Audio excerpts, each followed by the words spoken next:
మేఘాలు ఎలా ఉంటాయి అంటే, చాలా మేఘాలు కూడా మన పర్వతపు షేప్లో ఉంటాయి అన్నమాట.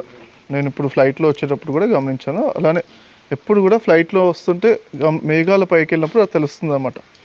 కింద ఉన్నప్పుడల్లా మేఘాలు ఎలా ఉంటాయి అనేది ఎక్కువ తెలియదు. పైకి వెళ్తేనే ఆ ఫ్లైట్లో వెళ్ళినప్పుడే మనం విండోలో చూస్తే అప్పుడు అర్థమవుతుంది. అప్పుడు ఇంత చక్కటి పెద్ద పెద్ద పర్వతాలుగా ఉంటాయి అన్నమాట. అంటే పిరమిడ్ షేప్లో అలా కింద వెడల్పుగా ఉండి పైకి వెళ్తూ ఉంటే అలా పర్వతం లాగా షార్ప్ అవుతూ, ఓకే, పిరమిడ్ షేప్లో చాలా గొప్ప గొప్ప పెద్ద పెద్ద మేఘాలు ఉంటాయి.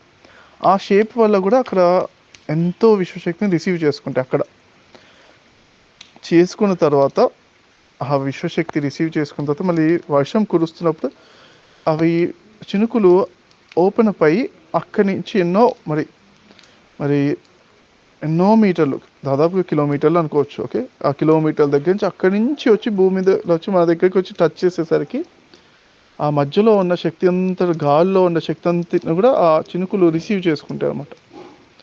అక్కడ మేఘంగా ఉన్నప్పుడు ధ్యానం చేసింది, అది శక్తి రిసీవ్ చేసుకుంది ఆ చినుకులు. తర్వాత తర్వాత నుంచి కూడా కురుస్తున్నప్పుడు కూడా గాల్లో అంత వచ్చేటప్పుడు చినుకు రిసీవ్ చేసుకుంటుంది. రిసీవ్ చేసుకుని మన దగ్గరకు వచ్చి పడుతున్నప్పుడు మనం ఎంత శక్తితో ఉంటుందో.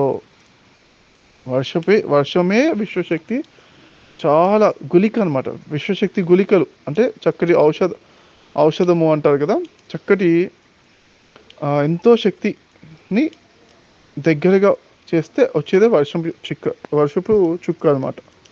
ఈ వర్షపు చుక్కలు ఎంతో విశ్వశక్తి ఉంటుంది. డైరెక్ట్గా మనము వర్షం వీలైతే ఎక్కడ వీలైతే అక్కడక్కడ మనము వర్షం వచ్చినప్పుడల్లా మనం అక్కడ కూర్చుని వర్షంలో కూర్చుని ధ్యానం చేయాలి. చలిగా అనిపించినప్పుడు కొంచెం డ్యాన్స్ చేసినట్టుగా, కొంచెం అటు ఇటు గంతులు వేసినట్టుగా, లేకపోతే జాగింగ్ చేసినట్టుగా ఇక్కడ నుంచి, కానీ జాగ్రత్తగా. ఏదైనా వర్షంలో జారే అవకాశం ఉంటుంది నార్మల్గా, కాబట్టి జాగ్రత్తగా, ఓకే. జారే అనే పదం కూడా వాడకూడదు, ఇంకా పాజిటివ్గా, ఓకే.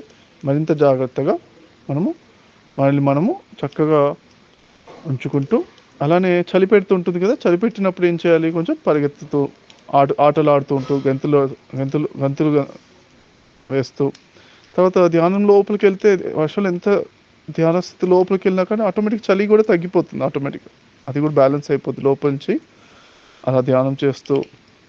అలానే అంటే మరి ఫస్ట్ శరీరము కొంచెం స్ట్రాంగ్గా ఉంచుకోవాలన్నమాట. కొంచెం డైలీ ఎక్సర్సైజ్ చేస్తుంటే శరీరము వర్షం కూడా తట్టుకునేంత రోగ నిరోధక శక్తి ఉన్న శరీరం వస్తుంది మనకి.